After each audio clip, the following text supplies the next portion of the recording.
ہجرت کر کے جب مدینہ تشریف لائے تو آپ نے وہاں کے یہودی باشندوں کو دیکھا کہ وہ عاشوراء کے دن روزہ رکھتے ہیں، تو اللہ کے نبی صلی اللہ علیہ وسلم نے ان یہودیوں سے پوچھا کہ تم عاشوراء کے دن روزہ کیوں رکھتے ہو؟ تو ان لوگوں نے جواب دیا تھا کہ ایسا دن ہے، بہت ہی عظیم دن ہے،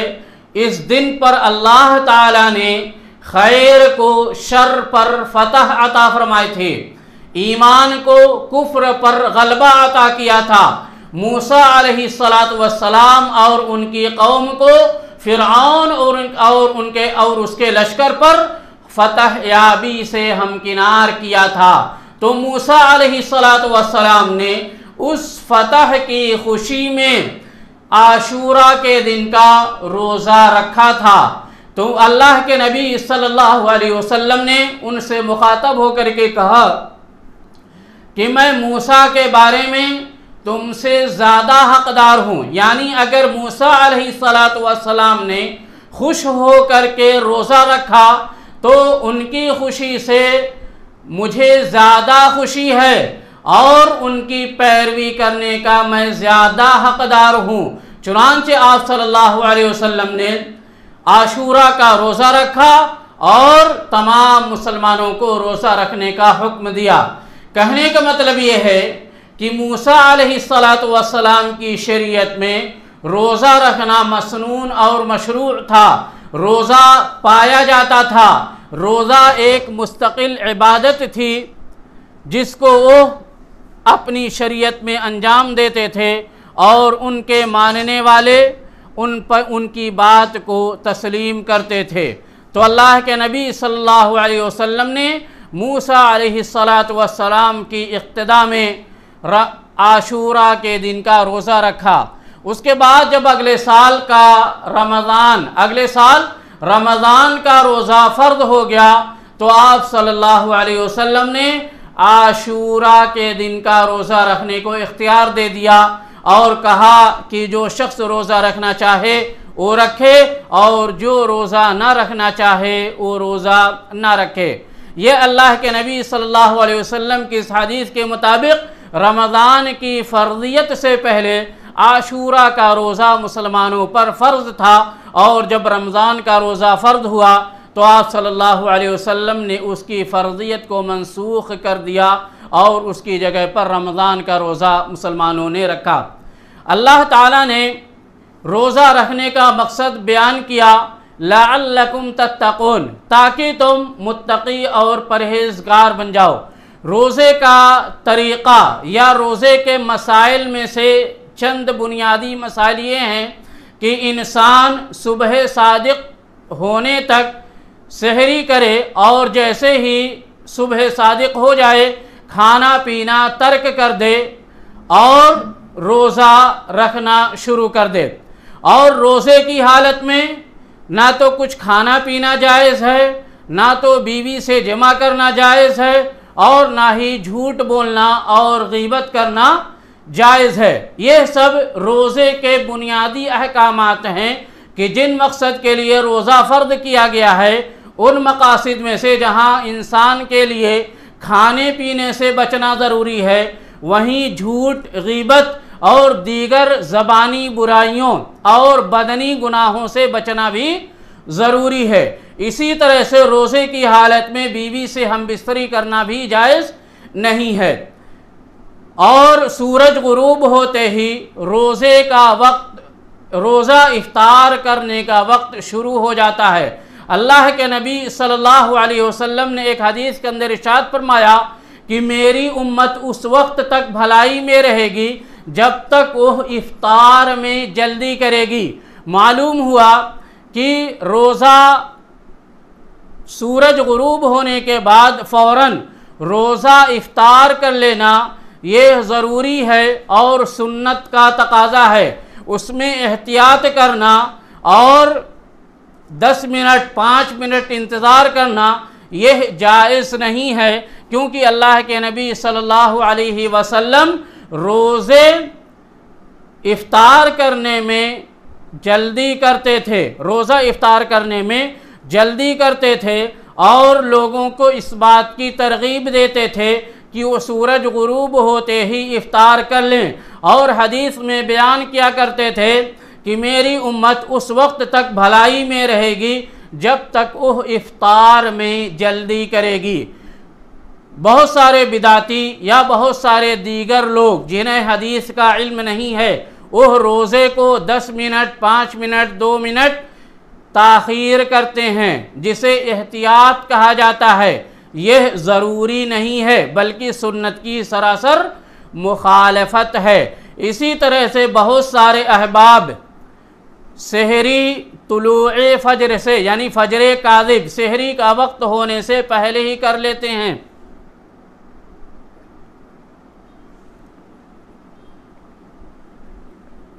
فجر کی اذان سے 1 گھنٹہ 2 گھنٹہ پہلے یا 3 گھنٹہ پہلے کھانا کھا کر کے سو جاتے ہیں، یہ سحری نہیں کہلاتی۔ اللہ کے نبی صلی اللہ علیہ وسلم سحری میں تاخیر کیا کرتے تھے، یہاں تک کہ آپ صلی اللہ علیہ وسلم نے کہا تاخیر کی بات کو لے کر کہ اگر کسی آدمی سے کوئی آدمی سحری کر رہا ہے اور اس کے ہاتھ میں کھانے کا پیالہ ہے، اس حالت میں مؤذن اذان دے دے تو وہ اپنے کھانے کو نہ چھوڑے بلکہ اس کے سامنے جو کھانا رکھا ہوا ہے، جس پیالے میں وہ کھا رہا ہے، اس کو پورا کر لے، اذان ہو جائے ہونے دو۔ لیکن اگر کسی انسان نے اذان ہونے سے پہلے کھانا شروع کر دیا ہے تو اذان کے بعد وہ کھانا جاری رکھ سکتا ہے، پانی بھی پی سکتا ہے۔ اس کے لیے مطلق طور پر اذان ہوتے ہی کھانا چھوڑ دینا یہ جائز نہیں ہے، بلکہ اذان کے بعد سحری شروع کرنا، کوئی آدمی یہ سوچے کہ اذان کے بعد میں سحری کروں تو اس کے لیے یہ جائز نہیں ہے، کیونکہ وہ سحری نہیں ہے بلکہ روزہ اس وقت شروع ہو جاتا ہے۔ لیکن اگر کسی نے پہلے شروع کر دیا ہے پھر اور کھانا ابھی اس کا ختم نہیں ہوا اور اذان ہو گئی تو اپنے کھانے کو نہ چھوڑے بلکہ اپنے کھانے کو پورا کرے۔ تو کہنے کا مطلب یہ ہے کہ یہ روزہ پورا کا پورا تقویٰ ہے، یعنی اگر کوئی شخص روزہ رہ کر کے یا روزے کے مسائل کو سمجھ کر تقویٰ کا مفہوم نہ سمجھ سکے تو اس نے روزہ رکھنے کا مطلب نہیں سمجھا۔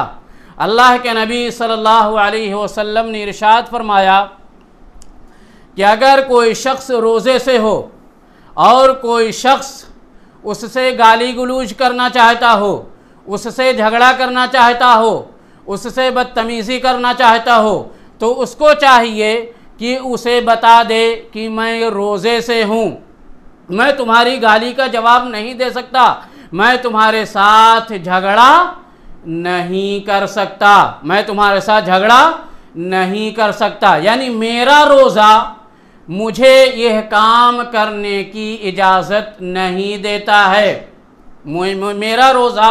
مجھے یہ سب کام کرنے کی اجازت نہیں دیتا۔ اور اللہ تعالیٰ نے روزے کا یہی مقصد بیان کیا ہے، لعلکم تتقون، تاکہ آپ جہاں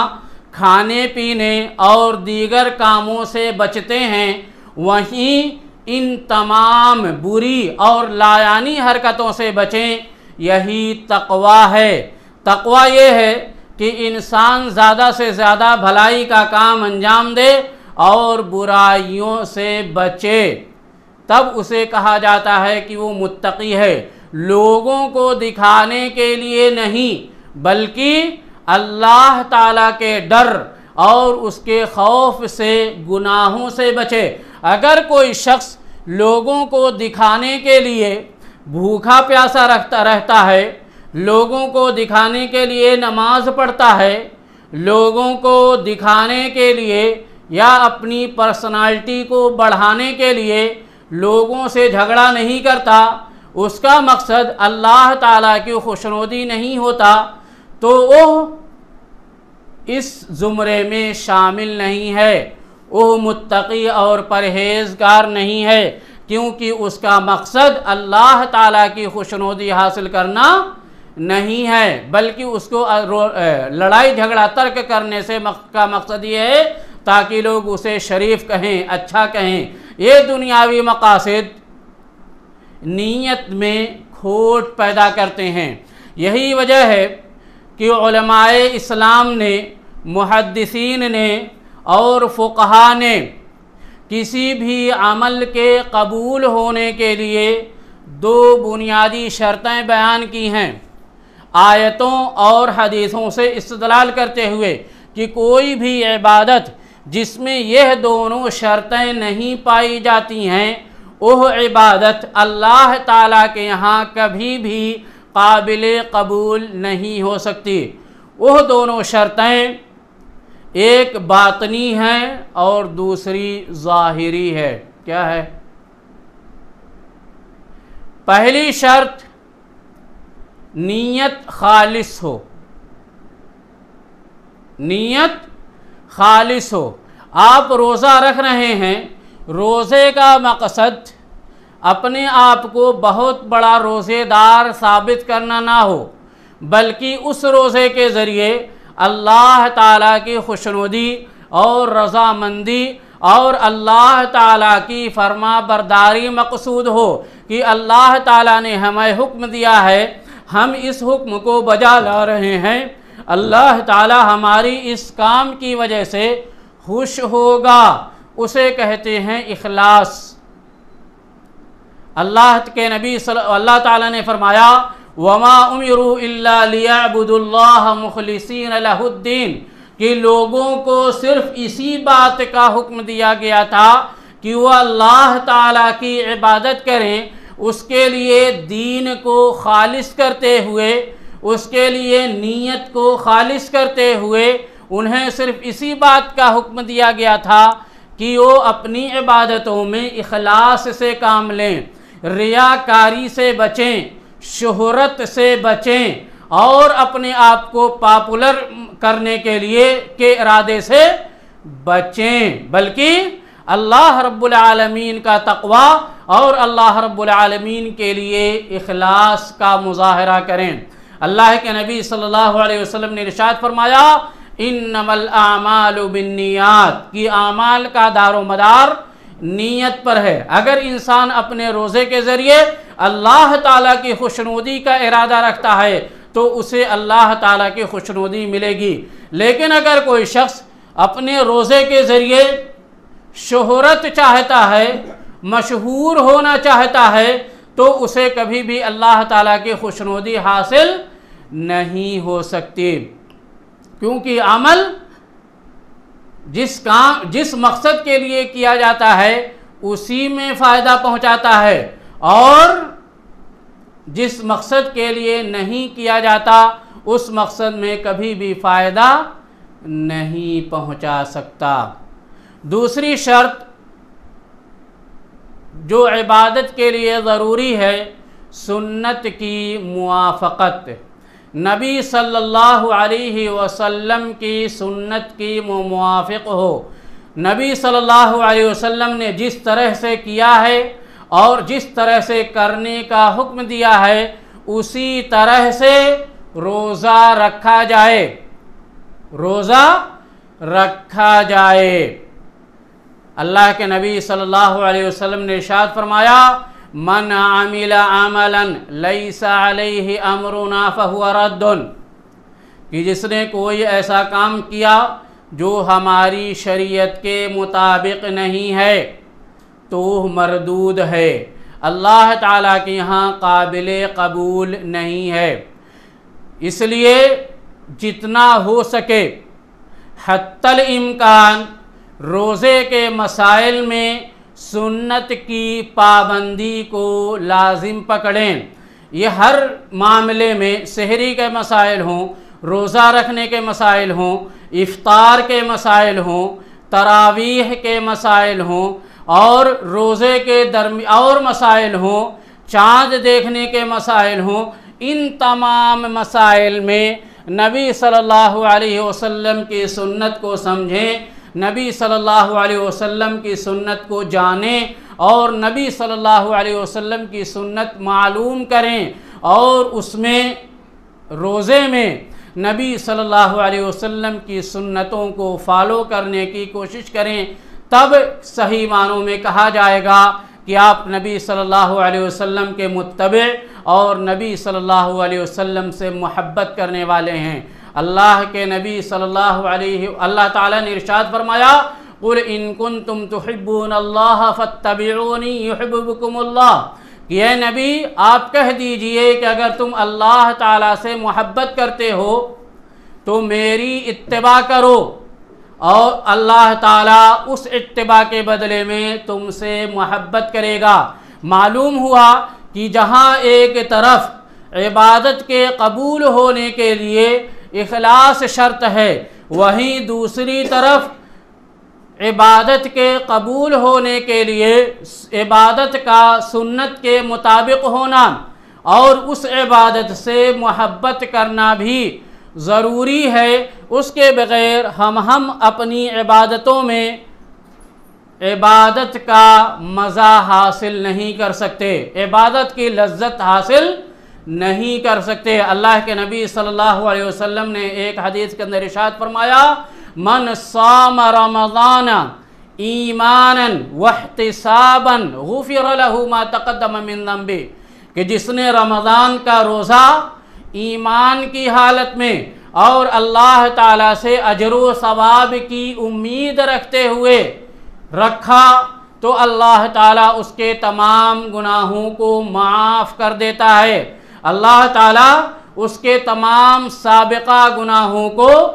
معاف کر دیتا ہے۔ یہ رمضان کا روزہ رکھنے کی فضیلت ہے کہ اللہ تعالیٰ زندگی بھر کے تمام گناہوں کو معاف کر دیتا ہے۔ اسی طرح سے اللہ کے نبی صلی اللہ علیہ وسلم نے ایک حدیث کے اندر ارشاد فرمایا، من قام رمضان ایمانا واحتسابا غفر له ما تقدم من ذنبه کہ جس نے رمضان کے مہینے میں قیام اللیل قیام کیا تو اللہ تعالی ایمان اور اجر کی امید کے ساتھ تو اللہ تعالیٰ اس کے تمام گناہوں کو